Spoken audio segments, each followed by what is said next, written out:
Welcome to our October edition of Open Mic Night. We're going to start with Sylvia.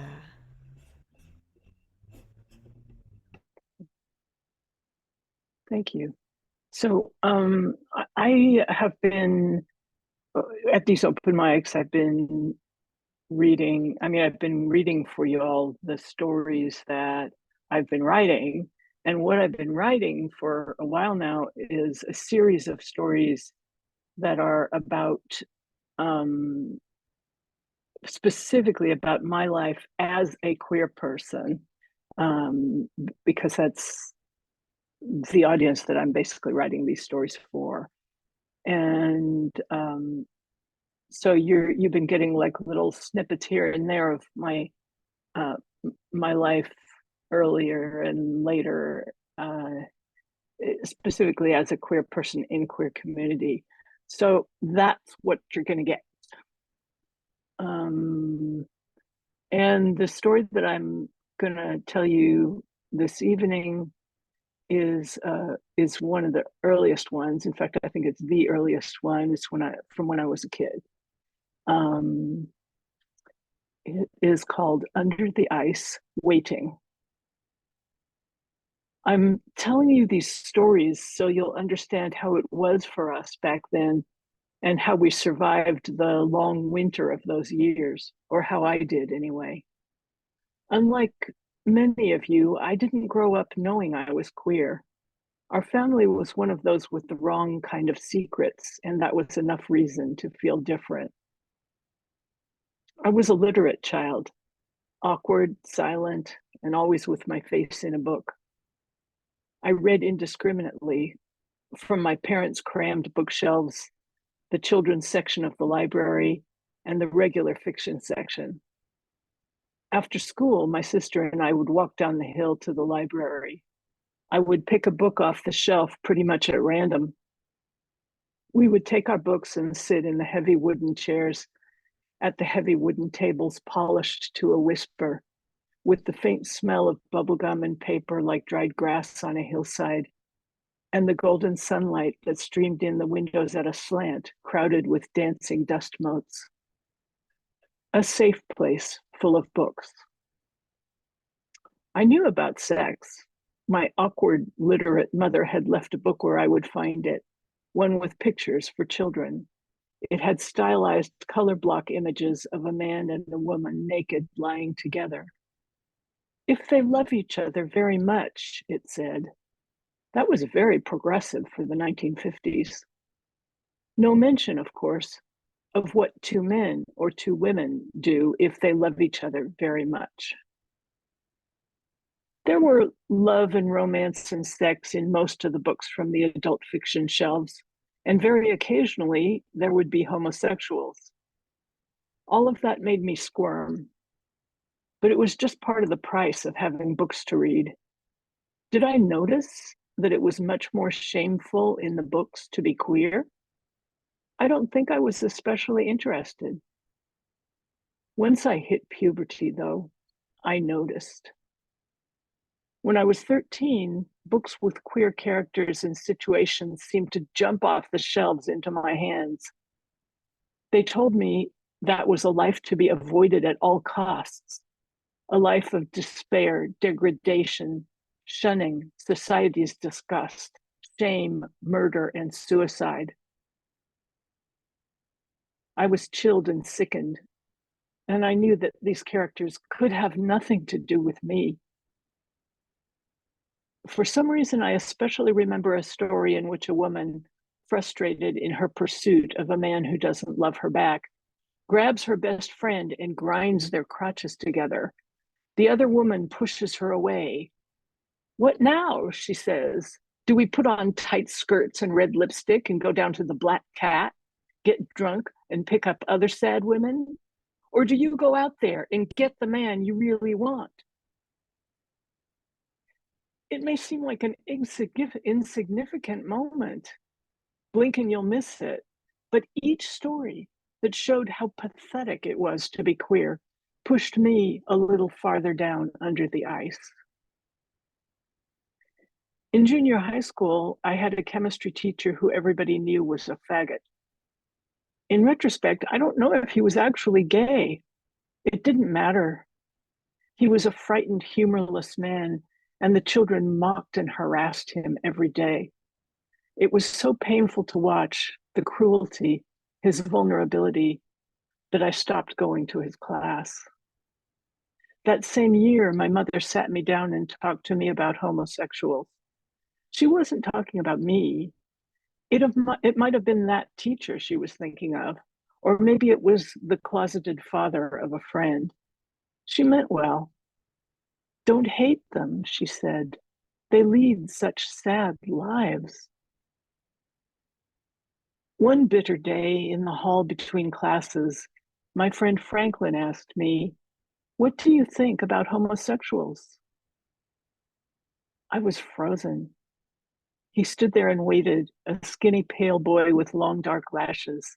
Shouts and chatter mingled around us and bounced off the walls and ceiling. Why would he ask me that?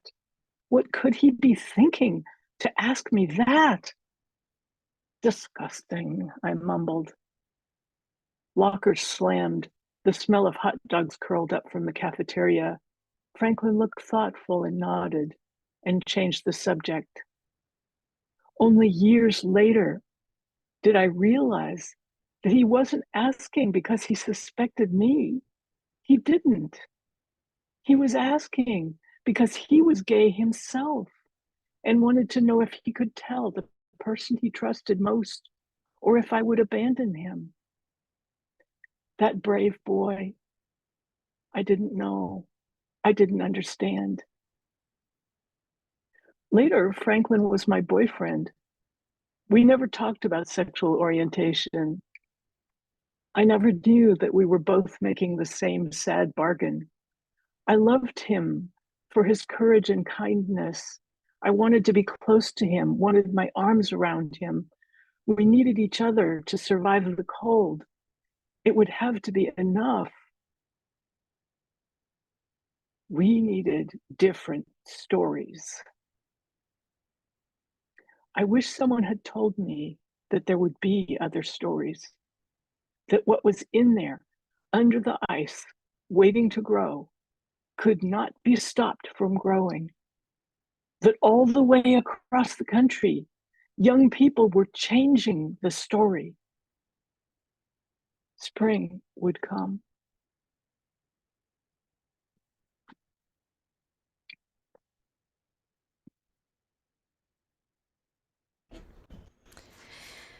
Oh, beautiful and heartbreaking yet again. Your stories, yeah, I love listening to your stories. And reading them. I I do get to because you send them to me, so I get to read them too. That's really sad. Did you, can I ask about Franklin? Did you keep in touch with him as you got older? Some he did come out at the same time that I did, Oh, wow. and and we stayed in touch. Um, I never stopped loving him, but he had mental illness that ran in his family, and actually, as the years went on, he got more mentally ill, and finally, he got to a place where he couldn't maintain relationships really, and he quarreled with his family, and finally, in the end, he quarreled with me Mm, and stopped returning my emails and texts and stuff. And yeah. I haven't heard from him in years. Um, but that's just it's really sad. And he was a really wonderful guy, and we did have a good friendship for many, many years. Wow.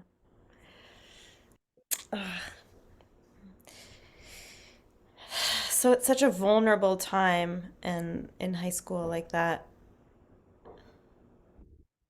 Yeah. Yeah.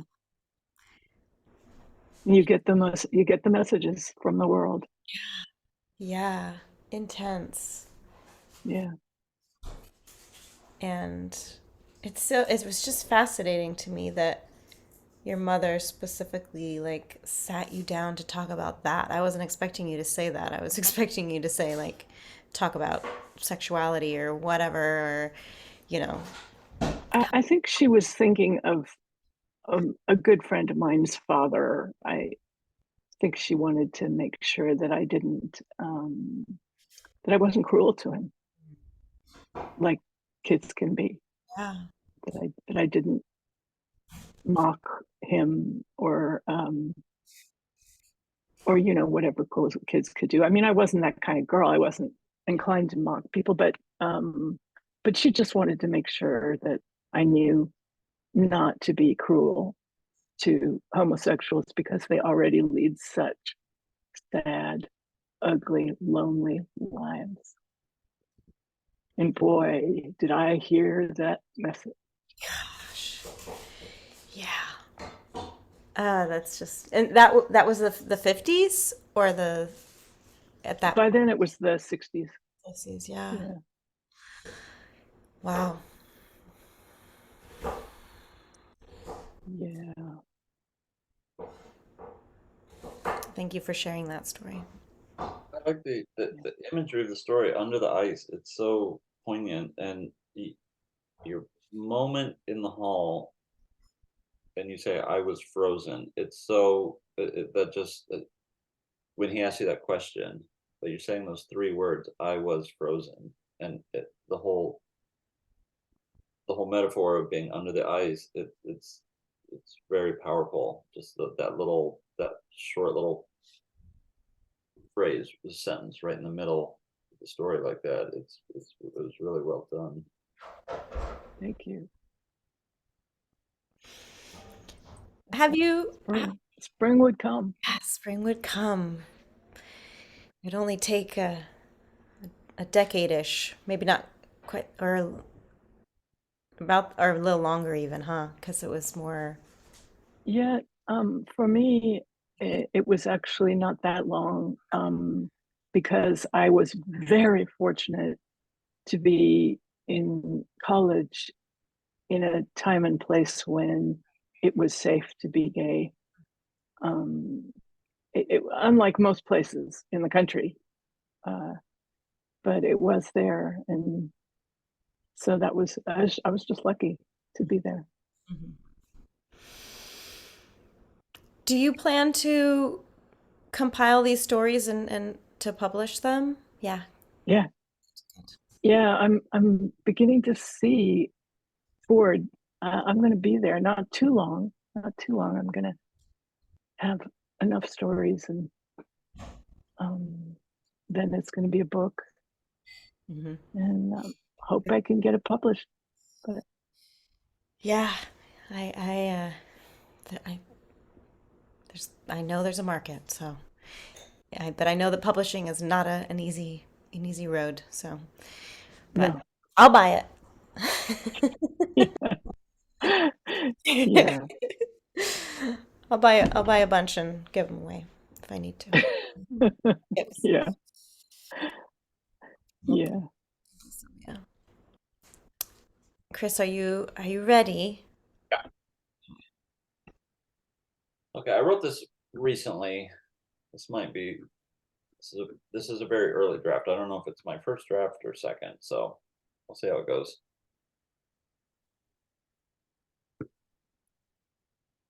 Last fall, in early October, after having lived in my little town in Wisconsin for only a few months, I went for a walk.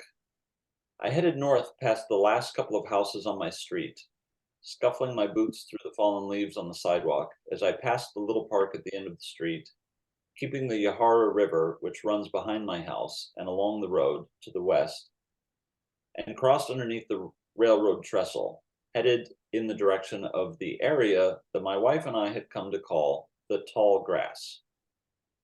Once you go under the tracks and beyond the little bridge that leads to the nature path. The road curves past swampy reedgrass on one side, an offshoot of the shallow, slow-moving river, and sparse scrub oaks and river birch on the other. If you're lucky, you might spot one of the timid deer lurking among the underbrush here. After a quarter of a mile, you pass a factory of some sort with an enormously tall red brick smokestack on your right, and if you turn left, you enter a neighborhood of middle-class houses that lead you up the hill to the hospital. Just before you get to the top of the hill, there's an almost hidden entrance to a small footpath that runs parallel to the driveway of the last house on the street. The footpath is so small and nondescript that for the first several yards, it feels as though you are trespassing on someone's private property. After a dozen yards or so, the path widens and becomes more distinct, sloping sharply down to the west, back toward the river. Once you get to the bottom of this first segment, the trail curves back north and you begin to run parallel to the river again, threading your way along the hard-packed dirt path through more scrub trees and thin undergrowth. I looked up which birds lived here when I moved into the area, having been fascinated by birds for much of my life, and found that the area was populated by blue jays, kingfishers, cardinals, chickadees, goldfinches, red-winged blackbirds, and osprey, to name a few. I had seen the osprey flying over the river and had spotted one of their nests while kayaking near the house. Another bird I had seen while kayaking, and had subsequently had to go home and look up to find its name and description, was the sandhill crane. I had seen this bird standing in the river, eyeing me as I paddled by, no doubt judging me on my slow, ungraceful progress up the river, as I learned a new form of recreation. The bird that I saw looked to be about 3 feet tall and had legs as thin as a piece of baling twine. The bird's wings were clasped to its sides, and its long beak, from my point of view several yards away, looked like a pair of brittle twigs. When I looked up this bird, I found out the sandhill crane is one of the oldest living birds on the planet. Fossils of these birds have been found from 10 million years ago. Sandhill cranes, which are found in North America and extreme northeastern Siberia, are named for an area on the Platte River, on the edge of Nebraska's sandhills on the American Great Plains. They were hunted nearly to extinction in the late 1800s, but a federal act was signed in 1916, which protected the remaining birds in Michigan, Minnesota, Ontario, and in Wisconsin, where I now live. Before moving to Wisconsin, I had spent a few years studying a form of martial arts called Kempo. Kempo has its origins in Shaolin Kung Fu, although it has become a separate discipline with its own traditions and training. Despite these differences, Kung Fu and Kempo both revere the same 5 animals: the tiger, the snake, the leopard, the dragon, and the crane. In Kempo, students learn precise forms and movements related to each of these animals. When I started learning Kempo, I remember being surprised that the crane was one of the animals that lent its name to movements and forms. A crane? At that time, I had only seen pictures of cranes and knew them as skinny, frail-looking birds, like flamingos, but not pink. I'd seen tigers and leopards at the zoo. They look like they could rip you apart. I've also seen snakes up close, and I'm not fond of them. And almost everyone has an idea in their head of the almighty dragon, fiery, strong, fierce, and terrifying. But a crane? When you learn a form in Kempo, you learn a specific number of steps and moves related to that form that must be completed in their entirety to move up to the next level. Learning the crane form was my least favorite because it required so much balance. Standing on one foot, arms outstretched with a raised leg bent at the knee, and then jumping and landing on the other foot while moving the arms in large, sweeping motions. It seemed unnecessarily difficult.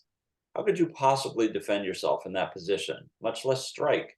It took me weeks to get the entire form learned at a rudimentary level, and longer still to be able to perform it at a level that was passably good.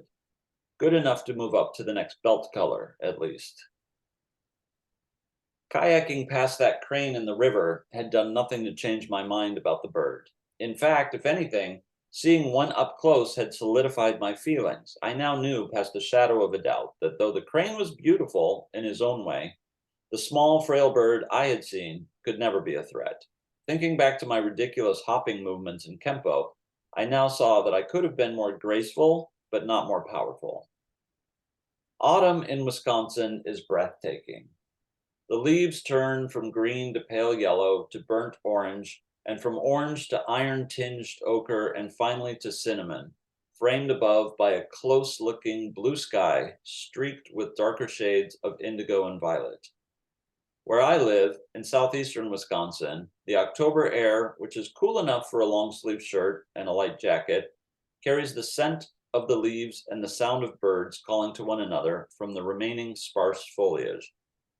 A few insects still hum in the bushes and grass, and the sound of brittle twigs snapping under your boots as you make your way up the path through the trees by the river seems to echo louder than you think it should. But the sound is warm, slightly warmer than the air, and a brisk walk on the sun-dappled path by the river can be exhilarating. As I made my way up the path by the river on that October day last fall, I listened to the buzzing of bugs, the chirping and calling of birds, twigs snapping underfoot, and the occasional sound of a branch coming loose and tapping a tree trunk as it fell. Or maybe there was a walnut tree dropping its hardened shells onto the path that made that clicking sound. The tree behind my house had dropped its fall harvest of walnuts all over my yard and car with intermittent sharp little raps and taps. But as I rounded a soft corner on the path, I suddenly realized that the tapping sound I had heard was not a branch or a walnut, but a sandhill crane, clacking his beak and hopping in my direction through the undergrowth. At first, I couldn't quite tell if he was coming towards me or not, but as I straightened up and looked, I could see the bird hopping directly at me, wings outstretched, clacking a long and very sharp-looking beak. The bird's wingspan was 5 or 6 feet, and though I had read that they were only 3 or 4 feet tall, close up he looked only a few inches shorter than me. I stood still, thinking he would bypass me, but he continued towards me, hopping at odd angles, keeping wings outstretched, clacking his beak. I took a step or two further up the path, and like a whisper, he was already ahead of me, turning to face me again. The little red patch on his head lent a fiery glow to his small eyes, and I began to get nervous. I looked around for something to protect myself with, and quickly reached for a branch laying near the path. The branch I had grasped was far too big to pick up, and all the other ones lying nearby were tiny. I took a few more steps up the path, alternating my gaze from the crane to the ground, still looking for a weapon. After a couple of steps, I saw a branch about an inch in diameter and maybe 2 feet long, which I lunged at and brandished like a sword. The crane was only a yard or two from me, and as I swung the stick in his direction, he stopped moving and stood stock still, keeping his beady eyes on me, but not moving away. I inched along the far edge of the path, pointing my stick and adding a few shouts of, "Go on, get lost," as I went. Once I had clumsily stepped past the crane, he didn't disappear into the underbrush or hop over to the safety of the river as I had expected him to do. Instead, he followed me for several yards up the path, waving his wings and clicking his beak as I walked backwards, brandishing my stick and shouting at him. When he was satisfied that I was sufficiently far enough up the path, only then did he turn and slowly hop back into the trees toward the river. I tossed my stick onto the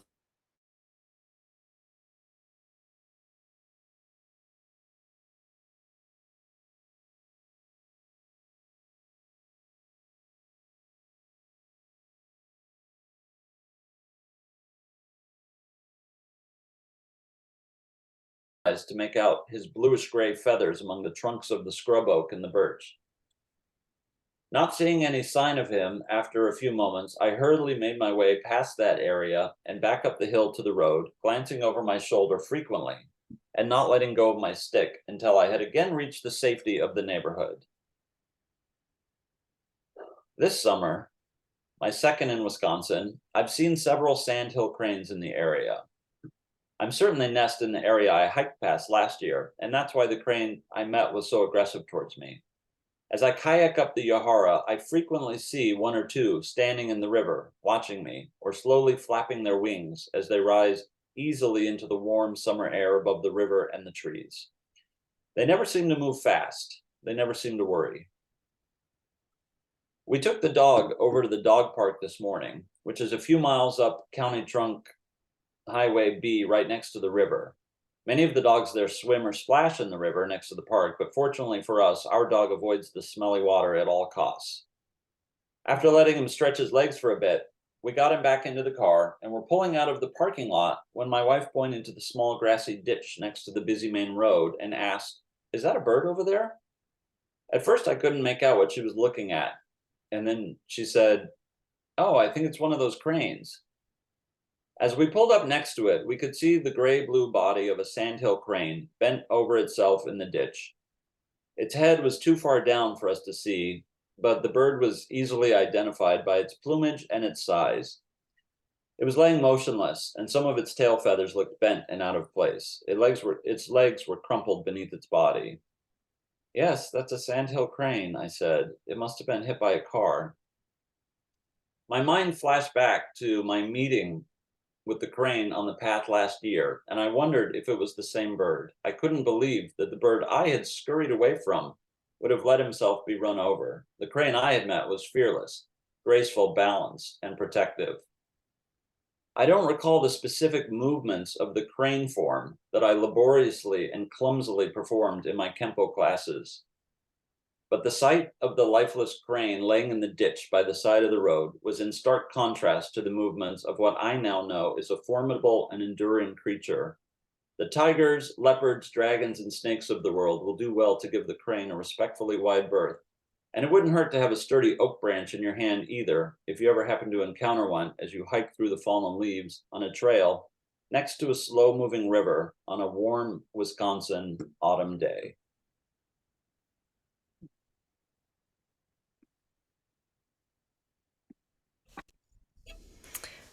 I love that was a great story. That was a very engaging story.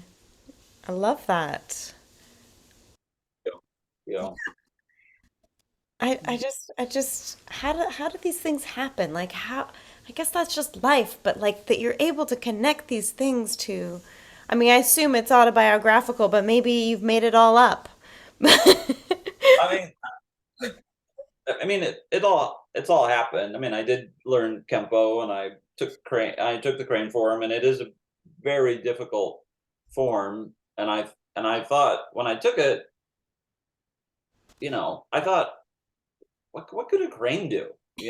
I remember thinking because it took weeks and weeks for me, and you're thinking about things, and it's just like what is this? You've got your arms up and you're hop, and it's my balance is not good. Kempo helped with my balance, but it's not good, and you have to really jump up from and land on a single foot and keep a leg up, and you know, it, it, the way I performed it was as ungraceful as anyone could perform. It was not well done. But when I saw this crane running at me on this path and hopping so easily with his wings out, I thought, "Oh my god, this this thing's gonna hurt me." And Unbelievable. it's such a skinny little bird, but he looked all of a sudden he looked dangerous. He literally grabbed a stick and was like, "Get out of here!" Like it just was.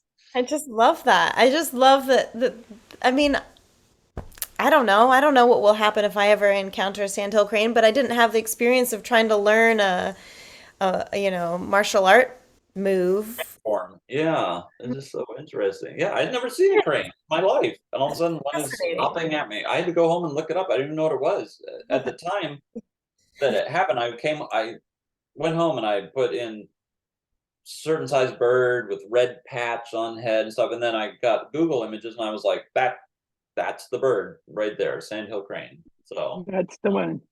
yeah, Great story. yeah, So this is something that you've written recently?